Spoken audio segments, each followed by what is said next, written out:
sound of the horn. It means we're about to go on the air. We're watching the last couple of minutes of what's going on here in baseball. We got Scott Carter online, Allie Peak, Wilbur standing by. The Buddy Martin Show is about to be on the air.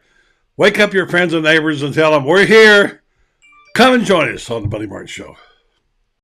It's time again for Buddy Martin. Call him up and tell him what you're thinking. But be kind because he's doing the best he can. Better, stronger, faster. Mama says that alligators are ornery because they got all them teeth but no toothbrush. Hey, what if the voice calls while you're gone? Take a message. Bye. Ready, champ? I'm ready for this my whole life. I'm incapable of small talk. But that's why you love me, right? Kind of intimidating to be in the presence of so many great athletes.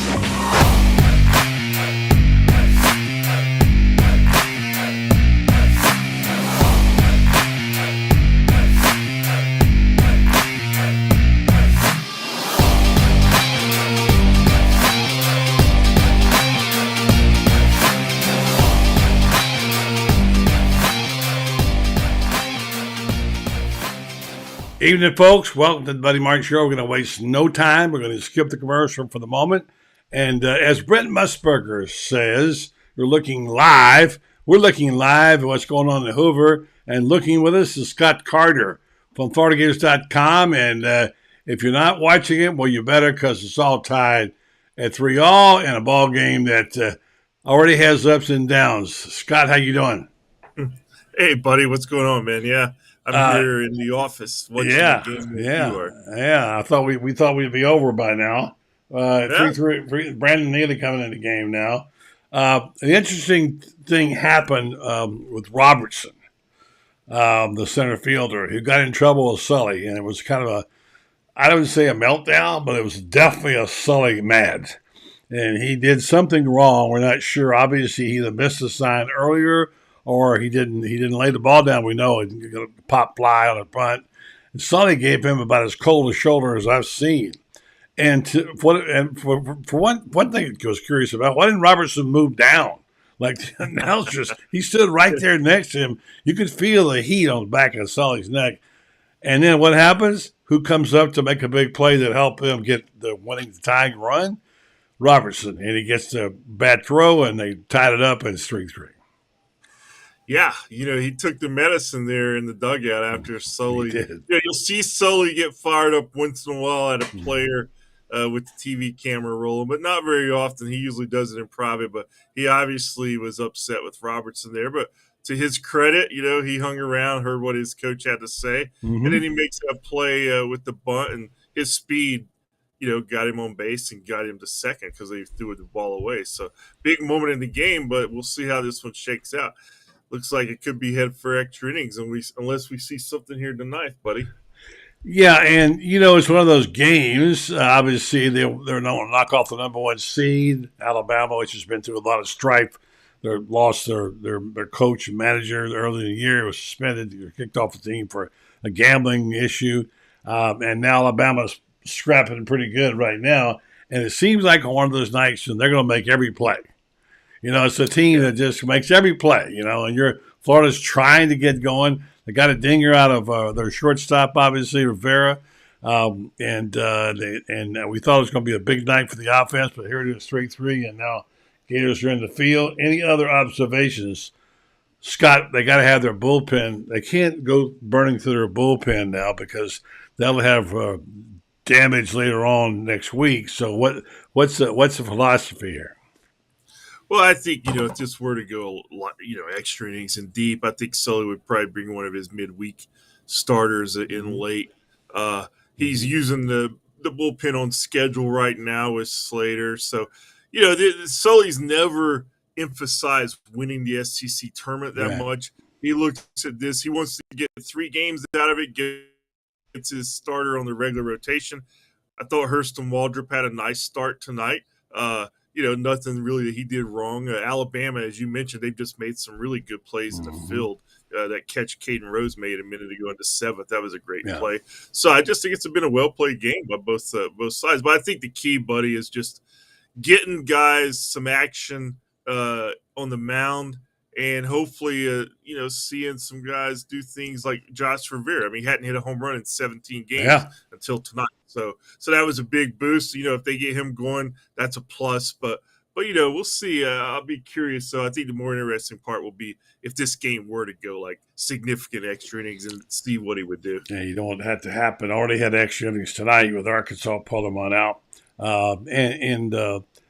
Things like Cade Curlin, you take for granted this young freshman, really senior in high school, is going to play like he's been playing, hitting home runs, playing a terrific second base. Tonight he had a couple of balls get away from him. There weren't errors, but those are plays he's made all year long. And you wonder if there's a difference in the infield, because if you notice, when Curlin put his glove down, like he was expecting the ball to be there, it wasn't. Yeah. There's a difference in the surface there in Hoover than there is where he's used to play, I think. But anyway, just the thing that a young player has got to learn, which and he's played great, by the way. So those things you take for granted, they're always going to be there. But sometimes you get in pressure situations. Things change, don't they, Scott? They do, and I do think probably, I don't know if you saw any of the action from Hoover yesterday. They had some rain. The infield looked horrible. Some rain. It was like I saw a guy building a boat. Yeah, so I'm sure they've had to work on that a lot with 4 games yesterday and the weather. Yeah. So you're probably right there. But Curlin kind of made up for a little bit in the top of the 8th when he made that great dive and stop and throw.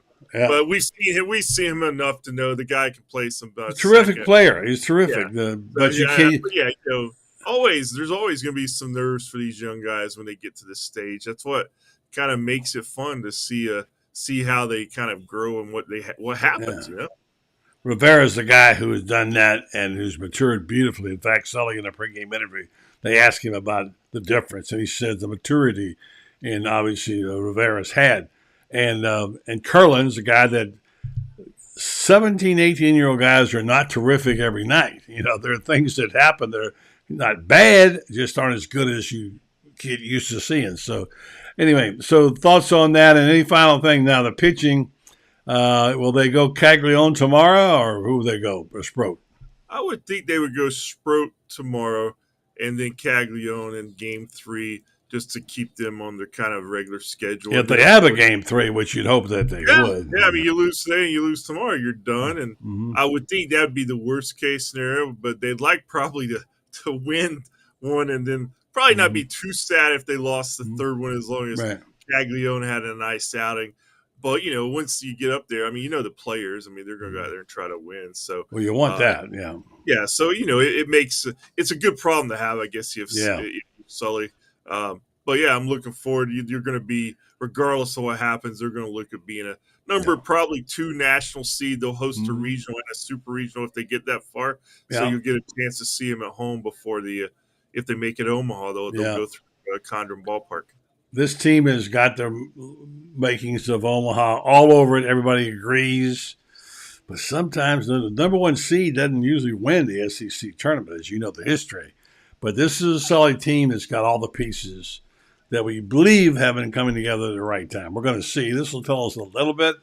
But as you say, Slade didn't put too much emphasis on the SEC. They could lose 2 games, be out, and still have a terrific regional and super regional and go to Omaha and be just fine. So, yeah, I mean, it is what it is, as they say. I just don't think it's more about just what he's trying to do within the framework of the team to get them ready for the postseason than winning it. But, they've won it. They won it a couple of times, I think 11 and 15 with him, and they went to the College World Series both years. Yeah. And, of course, they've also early exited, and I can't remember what they did in 17 when they won the national championship. I know they didn't win the SEC. So the best baseball is still ahead, buddy. Yeah. I'm looking forward to these regionals. So it's going to be hot out there as usual, but it bodes well for the Gators. And I'm like you, I think this team is the best team they've had since that 17 team. And quite frankly, I think top to bottom, this is probably a more talented team than the 17 team. A lot of power. How baseball is, man. You just never know, man.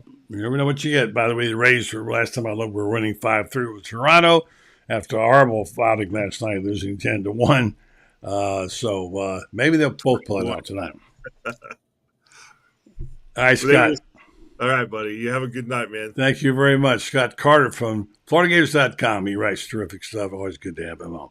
All right, this commercial, and then we're going to get Allie. Allie's in the house. That's always a good night when she's here.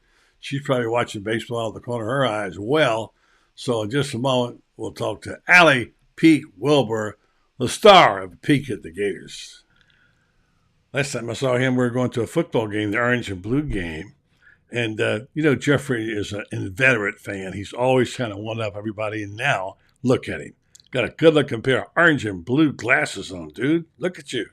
Yeah, man. I love them, buddy.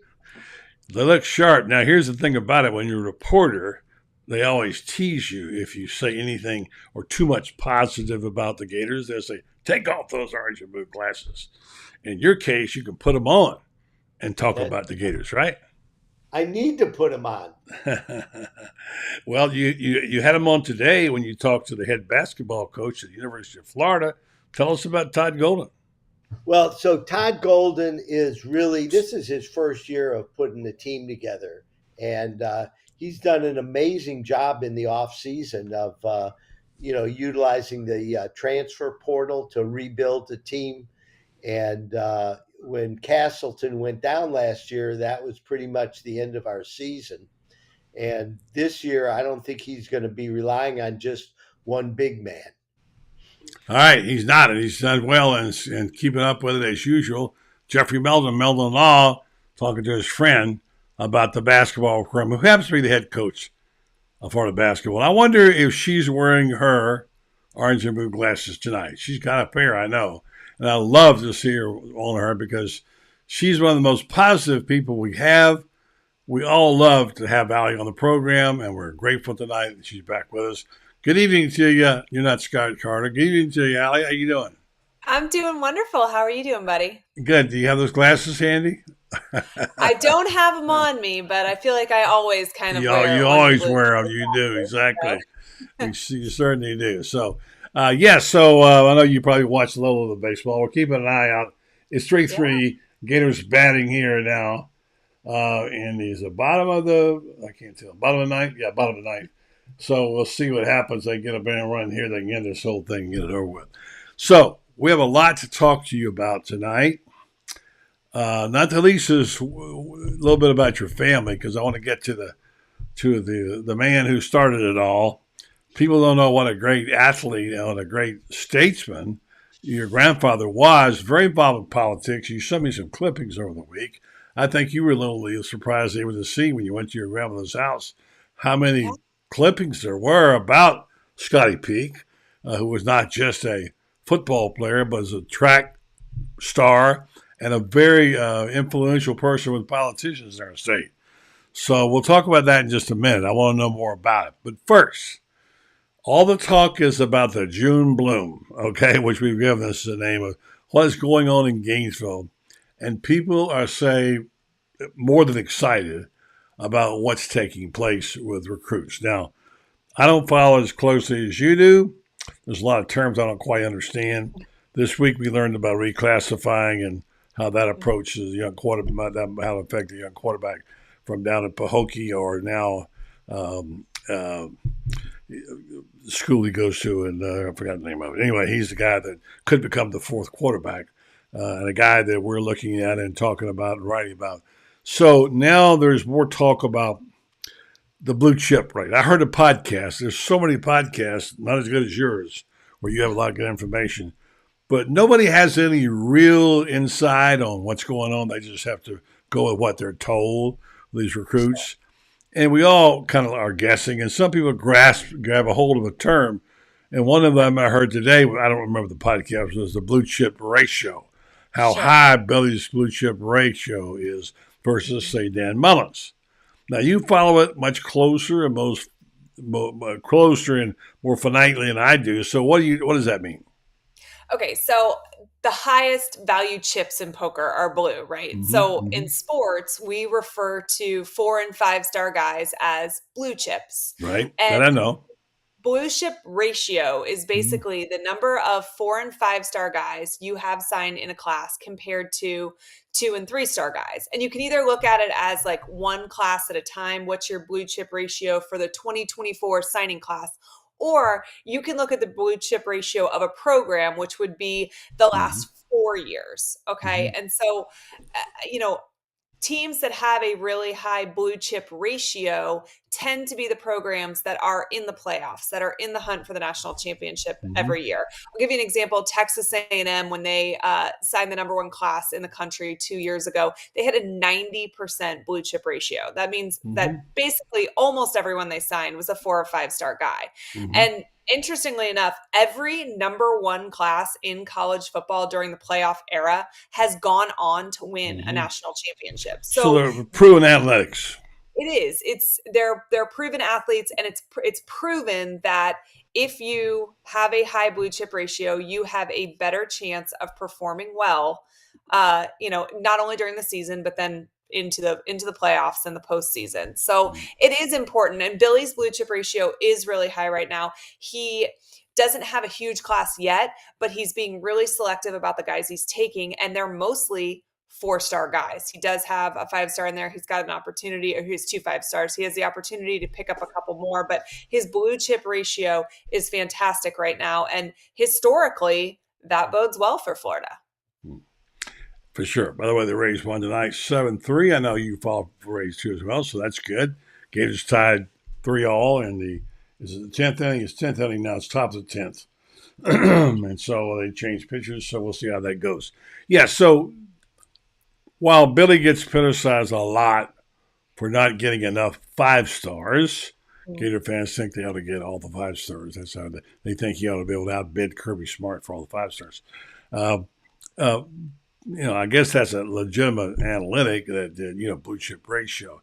But Billy, according to this person I heard, has one of the highest blue chip ratios. Is that true?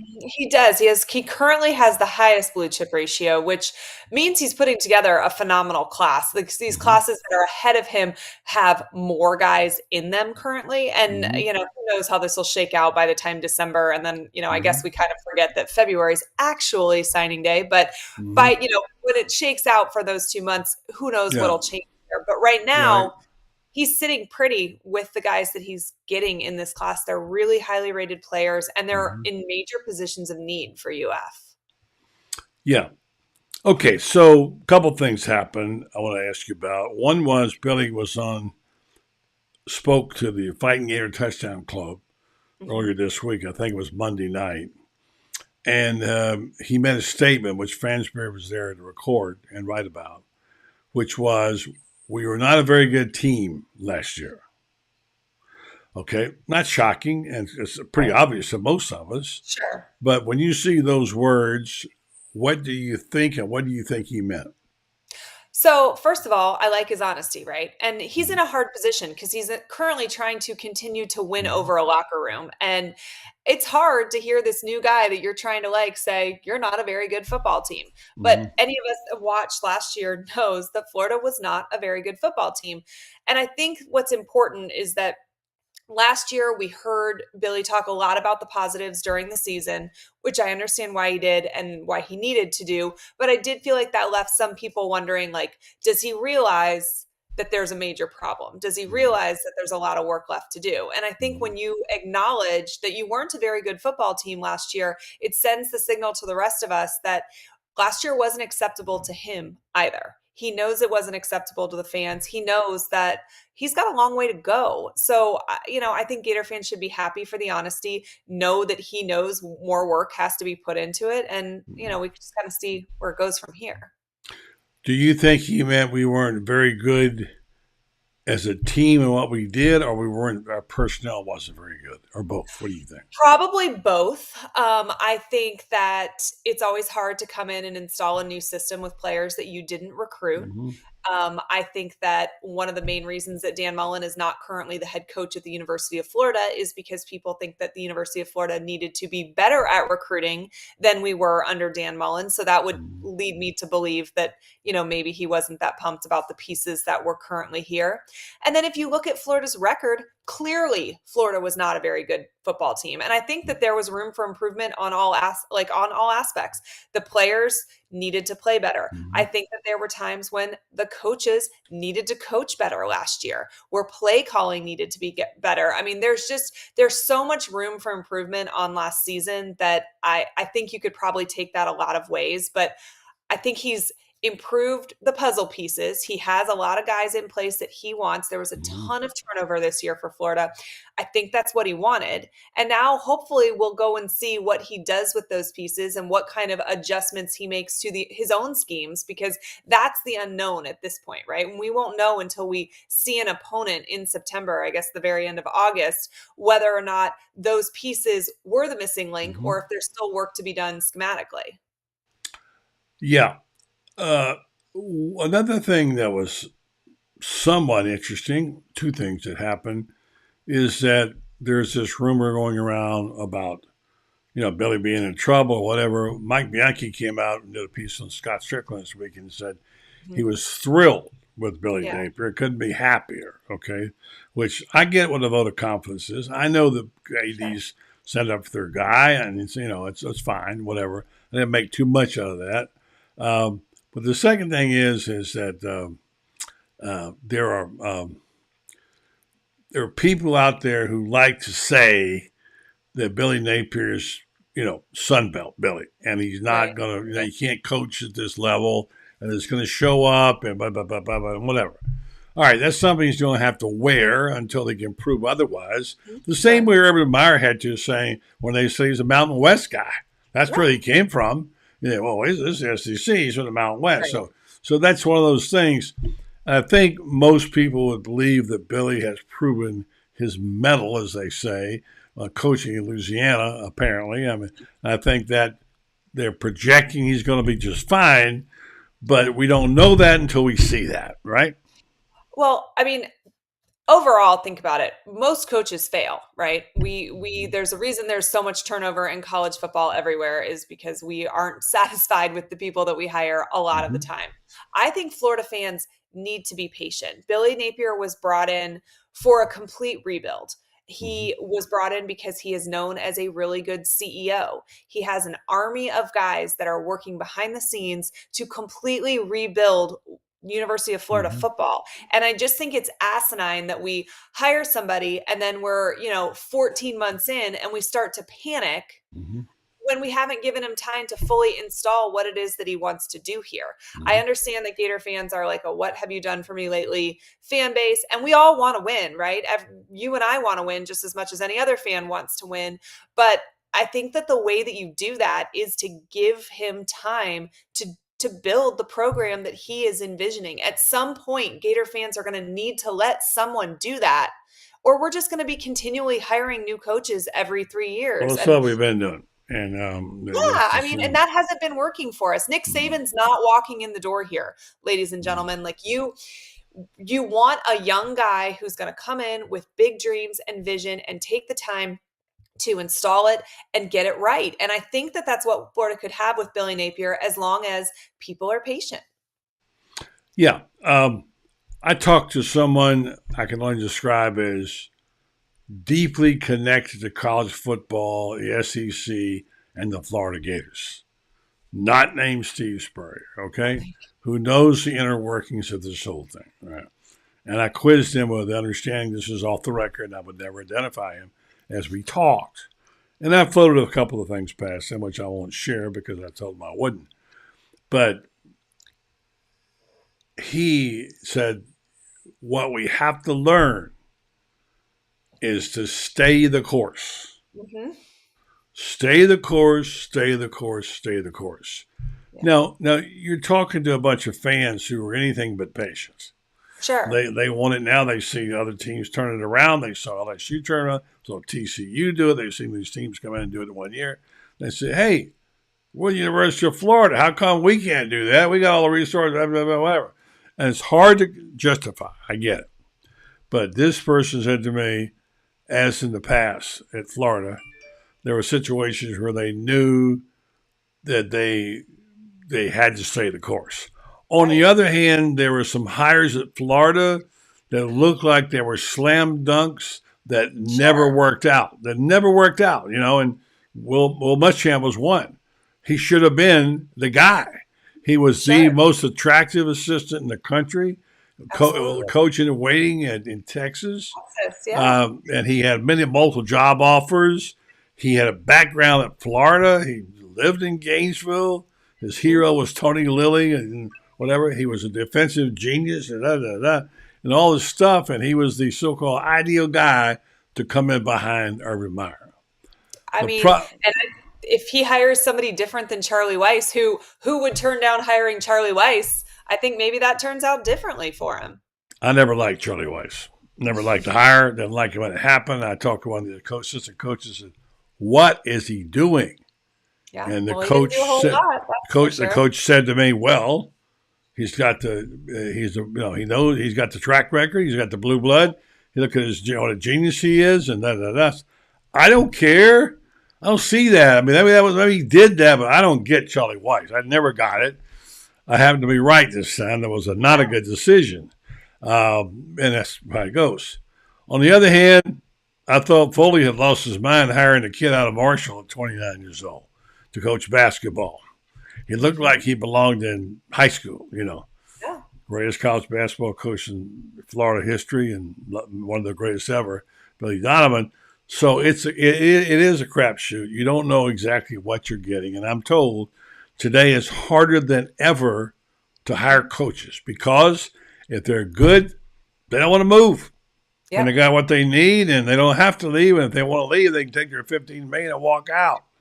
It's just hard to hire people, really hard to hire. So if you look at you did the analytics on Billy and you look at everything you're looking for in a coach, integrity, knowledge, background, association with people like Saban and Dabo and his own team and winning and all those things, check boxes, all work on Billy. And now he went 6-7. What does that mean? Well, to me, it doesn't mean anything, but he just couldn't get it together fast enough, and he had a great quarterback that wasn't ready to, and the story. I'll tell you. So do you? Then the question to come now: do you believe in Billy? And that's the question. Here's what I'm going to share with you. Last night, my friends and I, two guys who know football, we went through the list of games at Florida. All thinking this saying, if I said to you, Allie, what do you think? Give me a number. What do you think Florida will win this year? You'd probably say 7, whatever, 7.5. There's over-under, whatever. So we all said that I said, look, I'll take the DraftKings deal. And I'll go over 5.5 all day long on 5.5, right? Sure. I don't know about 6 yet. I got to think about 6 and look at 6 and see what the quarterback's going to be, whatever. But when we broke it down game by game, every game, and just went through, honestly, based on what little knowledge we had, guess how many wins we averaged between the three of us? 8. 7.8.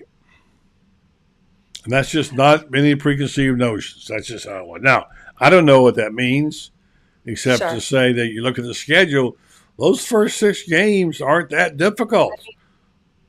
And the crazy thing is that Florida has one of the toughest schedules in the country, according to all of these rankings and things. Right. Yeah. So they do win that many. Yeah. That's impressive. Of course. Now I want to get to you. There's something else I want to talk to you about. That's your family, your grandfather, your experience in the clippings that you got.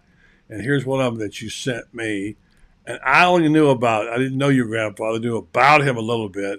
I was just about reaching puberty when he was playing for the Gators. I knew who he was, and there was this clipping here. There he is. I love those whole helmets, man. You got that one right behind you. And there he is, number 23, number 1 in your heart, and that would be Scotty Peak. And then you show me a bunch of clippings of him with Smathers and other politicals, and he was quite an influential guy in the political circles. Well, I believe he was a picture of him, John F. Kennedy. He was in the background, I believe it was. Yeah. So you might have learned a thing or two as well. So tell me about Scotty P. My grandfather, I don't know that a person exists that loves the University of Florida more than him. And he has really incredible stories. He committed to UF. His parents were sharecroppers. He was the first person in his family to go to college, committed to UF, and then he actually went off to war.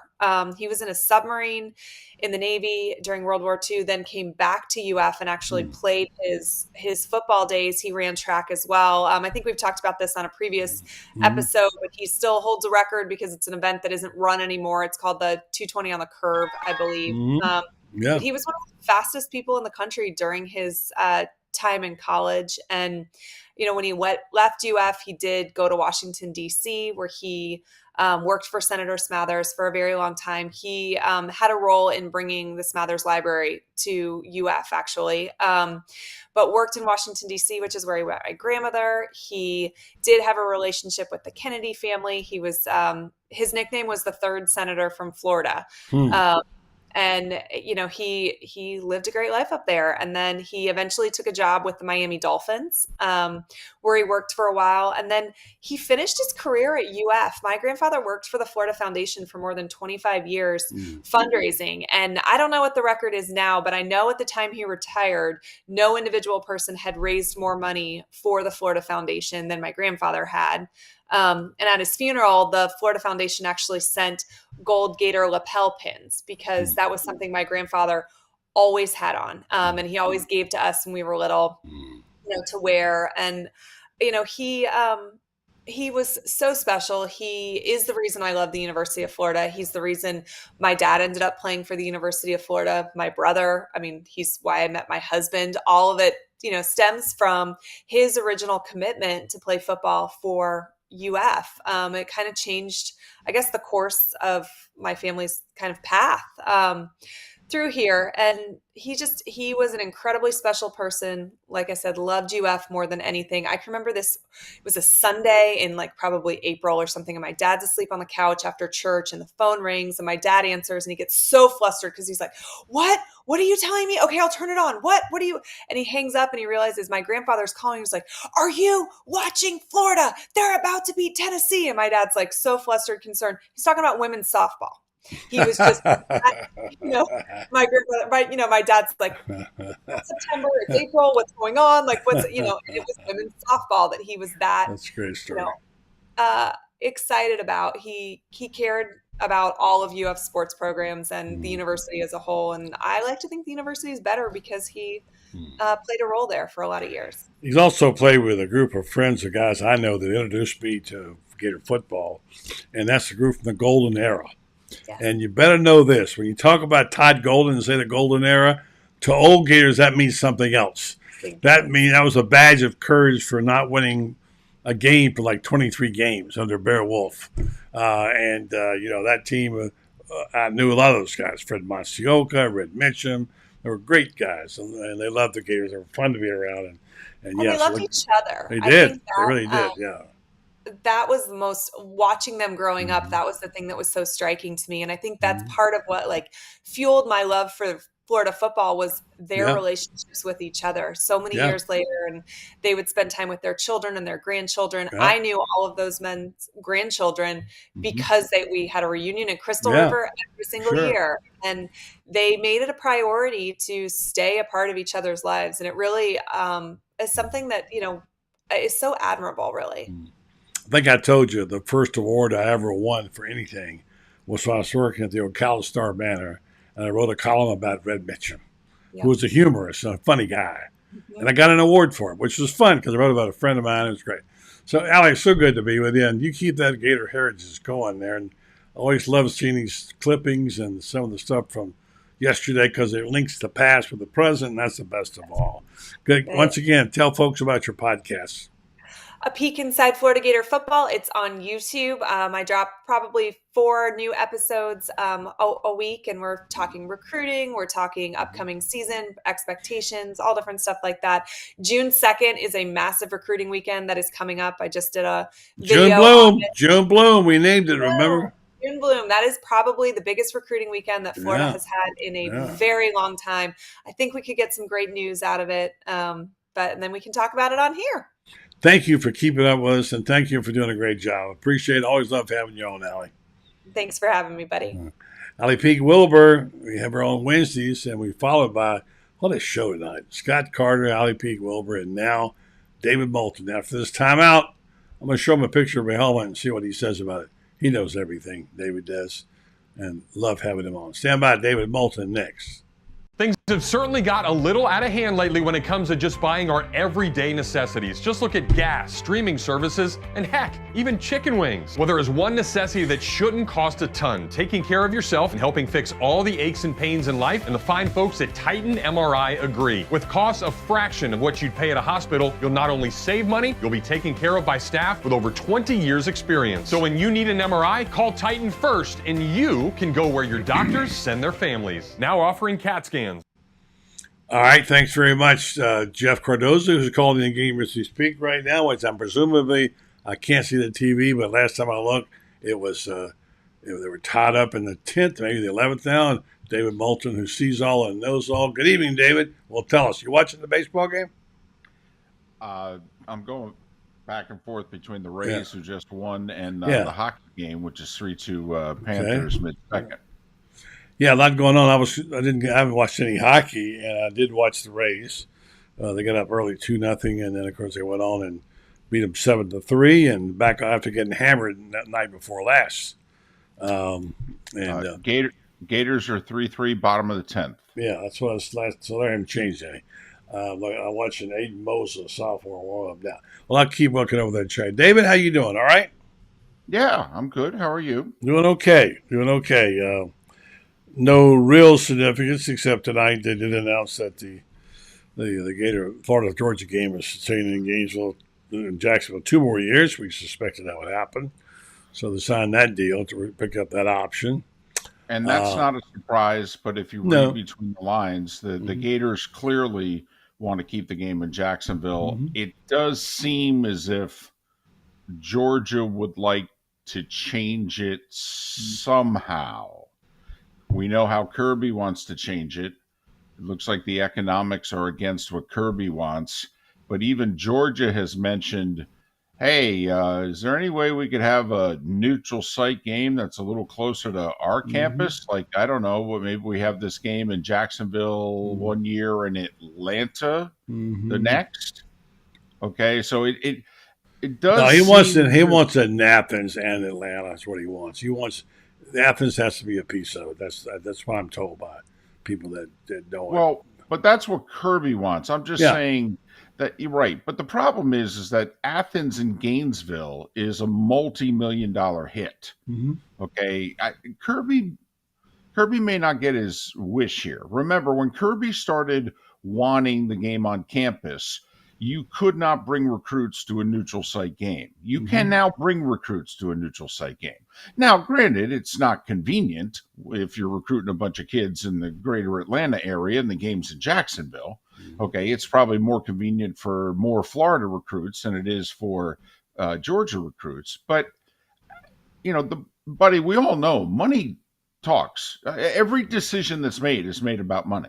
I mean, look at what the NFL's doing with streaming playoff games and flexing Thursday and Sunday and Monday Night Football. I mean, it's all done to appease people who are paying billions of dollars. I mean, Georgia wants to change it, but the economics say the only way to change it is to move one of the locations closer to them. So if I had to bet money right now, after we do this 2-year thing, beginning in 26 and 27, let's just say that's the 2 years that this stadium's also going to get repaired, is, it'd be the smart thing to do would be to do the on-campus thing. But when we have a new deal, I'm willing to bet money Atlanta's going to be involved. I have a feeling this game's going to be in Jacksonville one year and Atlanta the next. Well, that sucks because it's not exactly that defeats what Kirby said he wanted to do. It's the purpose was to get it home and home and get it on his campus. That was it. Now he's selling for Atlanta. I don't know. I can't. Well, once again, it's to make the situation better for him. I mean, he gets one game that's 80 miles away. I mean, you can make the argument if you're a Georgia fan that this does. I mean, what's it? 100 miles for the Gators? Do you go the back roads to get to Jacksonville? Not even. Yeah. No. Okay. And it's maybe Like 65. Yeah. Yeah, and it's 80 miles. Okay, maybe from Mercedes-Benz to Athens. So Georgia can say, hey, listen, we kind of put one game in an hour or so from us, and you got one game that's an hour and a half away from you. We'll call it even. Yeah. And we'll cash the checks. Yeah. The truth is, it doesn't matter what the fans think. That's what the truth is. Not at all. So that's and it doesn't matter what the media thinks either, by the way. So that's how it is today. Okay, we're going. Hey, let me put this on the screen. I want to switch a topic real fast because you would understand. I want you to take it. Go ahead and look at the score. No, it's still 3-2. Still 3-3. Yeah, in the 11th. Well, you're watching baseball. I'm watching the hockey. Okay. All right. What does that do for you? Well, I'm assuming that's a Gator helmet, but I have to admit it looks very close to an old Syracuse helmet in terms of color and it's and a Browns. It's a Browns. It's a Cleveland Browns. Oh, that's a Jim Brown helmet? Well, I guess. I guess. No, he didn't play for the Cleveland Browns. He played for the Washington Redskins. I guess it was Syracuse. I don't know. Maybe it's true. Yeah, but you said what's on the internet said, "What is it? Who does this remind you of?" Well, it immediately reminds you of Jim Brown. But what was his number? What are you talking, Jim Brown? Jim Brown wore 32. Yeah, and how many other tailbacks out of Syracuse won? Yeah. Oh, well, in Syracuse, the number was 44. Yeah, 44. Right. So that did remind me of Jim Brown, just because I wanted to ask you about Jim Brown. Being an old guy, I can tell you I saw the guy play many times on TV. And back in those days, David, we didn't get any games except the Washington Redskins. And they played the Browns a lot. And we saw Jim Brown a lot on games. And I just saw him game after game after game get hammered and get knocked down and piled on. And they never called anything on him, on the guys who were beating him up. And you honestly got to think that by the end, after his 30th carry in the third period, you think this guy can't take this beating. He'll carry him off of the stretcher, and about that next time he's breaking him on for 30 yards. He never missed a game with an injury. Never. Nope. Unbelievable. Nope. Greatest football player I ever saw. And I only interviewed him one time, and I asked him, I said, you're also regarded as the greatest lacrosse player of all time. Yeah. Which one do you think you were better at? Because there are those that saw you play both who think you were better at lacrosse. They had to change the rules because of you in lacrosse. And he said, I might have been better at lacrosse. That's as far as he would go. I might have been better at lacrosse. I've got Alabama with runners on the corners and nobody out. Is that in the top Alabama of the right now is 3-3. There's one out, and let's see what it is here. There's 3-3, one out, and let's see what's going on. Take a beat here, look at it. Yeah, let's see what they're doing. I don't have any audio in mine. I'll say this: the Gators only have 5 hits through 10 innings. Oh yeah, no, and to win that way.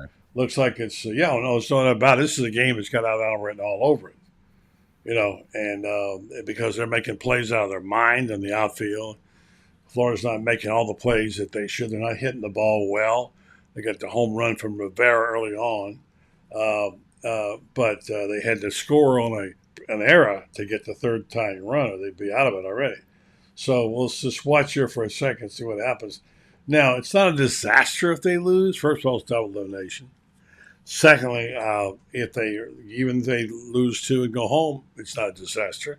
Well, no, they'll be a top 8 seed, which means that not only will they host a regional, but if they advance, they'll host a super regional. Right. So no, I mean they're fine. But you hate to lose to a team like Alabama, who doesn't even have a coach. He's the number 1 seed, I'll tell you what, though, Bama, since the coach got fired, I know he's playing well. I know they've been playing really well. I mean, so much so, I think, if they go on a run here at Hoover, they may try to squeeze a regional host, because there's been a ton of upsets too in the Big 12 tournament. East Carolina got beat in the American by South Florida. I mean, there are a lot of schools trying to hold on to the final regional host site or two, and they all seem to be losing. A lot of upsets, huh? Well, we'll see what happens here. And of course, they get the evening. Oh, there's a hit. I couldn't almost close. Yeah. So all right. So it's what? One out. All right. I wish they put the numbers on the back of the Florida players. Myself and my friend Khaki says, can't they put the names on the back of the jerseys? Not everybody remembers the roster and has the roster memorized, you know. So, yeah. All right. So, all right, David. So this is. I thought about you last night because I had a really spirited discussion. 2 out. And Michael Bird says. And you 2 thought out. of me. I did. He says 2 out. I got 1 out on the screen here. I don't know. That Michael Burgess says 2 out. I'm looking at one yellow dot, but man on first and runners and the cutters. Yeah, I thought of you because we talked about the schedule. We talked about game by game, and myself and 2 guys who know football struck you out, right? No, it's 2 outs. I don't think my TV is behind. And I was really surprised at our conclusion. At the risk of sounding like Mr. Sunshine Pumper, we looked at it, myself and Lauren and David Willie, went game by game with Florida. And I've been having this ongoing discussion with somebody's mad about something, about Shane thinks Florida's going to win 8 games, period. And that Mertz is going to be a really good quarterback. Okay, that's his opinion. Whether or not that's going to be accurate remains to be seen.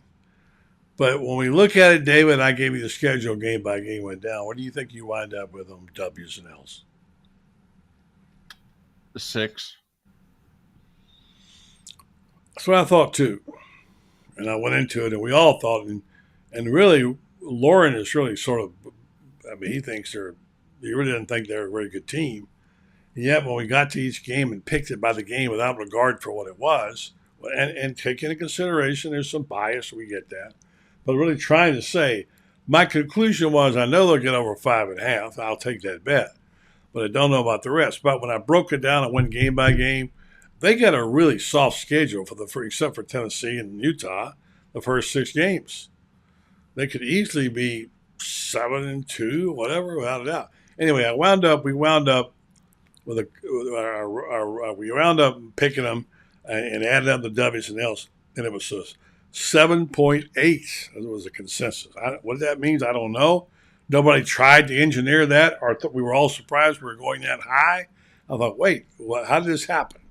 So I don't know if you've gone through the schedule yet or not. You don't have to. And I'm just saying that's that. That's one thing. And the second thing is I want to talk to you about is Billy's comments at the Florida in Gainesville about the Florida Gator fighting touchdown club. We were not a very good team last year. Okay, go.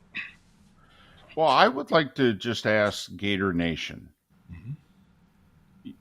You tell me where you think you've improved on the team from January 1st to Labor Day. Mm-hmm. Tell me what you think. Like, I'm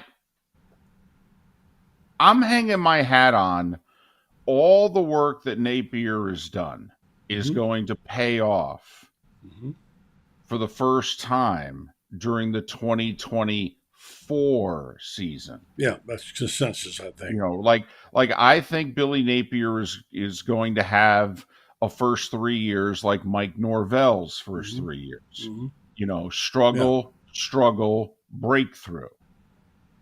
And I'm trying to see, besides wishful thinking, where it is that Florida is a significantly better team this year than last year. I'll give you one thing, buddy, which I think is important.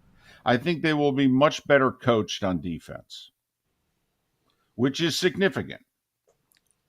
But I just don't know personnel-wise. By the way, Alabama's 6'3". Yeah, I see that. They just bases loaded double.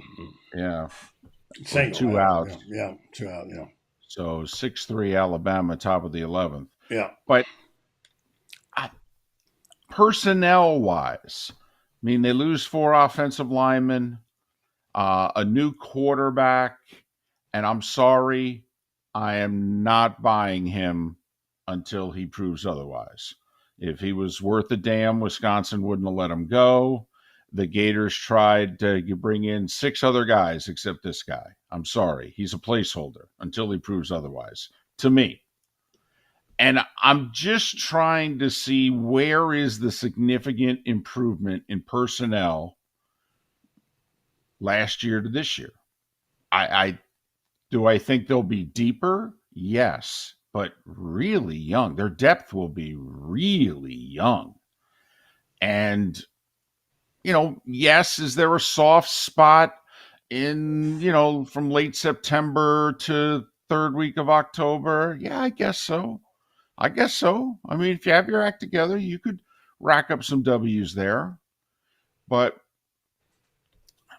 I don't know. I don't see it, and 2, based on the last couple years, as I've said to you, I'm just not going to give them the benefit of the doubt. It's prove it time, more than anything.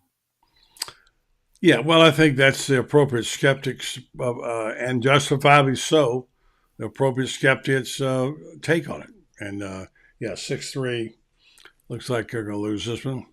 And when I talk to Shane, I say I have no evidence, like you, to think they can be that much better.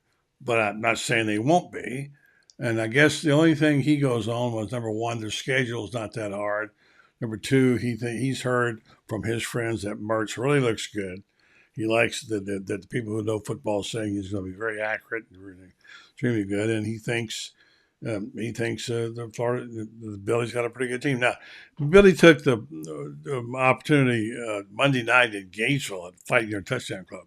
And a small group of people, among them Franz Beard, interviewed him and said, "What about this team and what about last year?" And he said, "This team wasn't very good last year." Or he said it more appropriately, he says, what he says actually is, this wasn't a very good team last year. Now, I didn't hear it except what was said online. But yeah, well, I mean, with all due respect, I don't think this is breaking news. No, I agree. I'm with you on that. But to acknowledge it, I guess, would be the big thing, that he's acknowledging it, which he's trying to put together a program. He doesn't want to be discouraging. But I agree with that segment. But I ask you, do you think he means, I asked this question, France, he means that their personnel wasn't very good, or that the team wasn't very good, as they weren't very good as a team, or both? What do you think? Well, first off, they were down a bunch of guys. I mean, the roster was not deep. The roster was thin. And defensively, they were a mess. They just were. And I think it was a little bit personnel and a lot of bit coaching. I think they will be much better coached on that side of the ball this year. That will help. I think the schedule's harder than you guys are acknowledging. Okay, I do. I don't think winning on the road with where the Gators are right now, I don't think you can just say, well, we're going to go to Kentucky and win. We're going to go to South Carolina and win. I mean, no offense, you're a 6-6 program until you prove otherwise. Their rosters and their programs right now are equal to yours. If not, they'll argue better. I mean, South Carolina went 8-4 last year. They beat Clemson and Tennessee.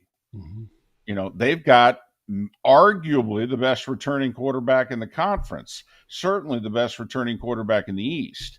So, now are these one-score games that Florida can win? Absolutely. But when you do the schedule and you feel pretty confident, okay, these 2 or 3 are losses, but these 3 or 4 are W's. Mm-hmm. Yeah. I think the Gators have literally a handful of toss-up games. I mean, literally, I think they have 5 toss-up games. Obviously, they're going to beat McNeese. They're going to beat Charlotte. All right. They're going to beat Vandy. Are you willing to bet large amounts of money on any other game that they're going to win? Well, I think they looked at the schedule last night. I see they could easily win 4 of the first 6 and maybe 5 of the first 7. And I didn't realize that until I looked at it. But would you bet it? I mean, that's what I'm right saying. now. No, right now, no. Right. They're toss-up games. Meanwhile, I feel pretty confident. Okay, they're going to lose at LSU and they're going to lose to Georgia. So those are acknowledged L's. Yeah, those are 2 of them. So right now, I've got the Gators at 3-2, with 7 games up in the air. Let's see how it goes. Wow. Okay.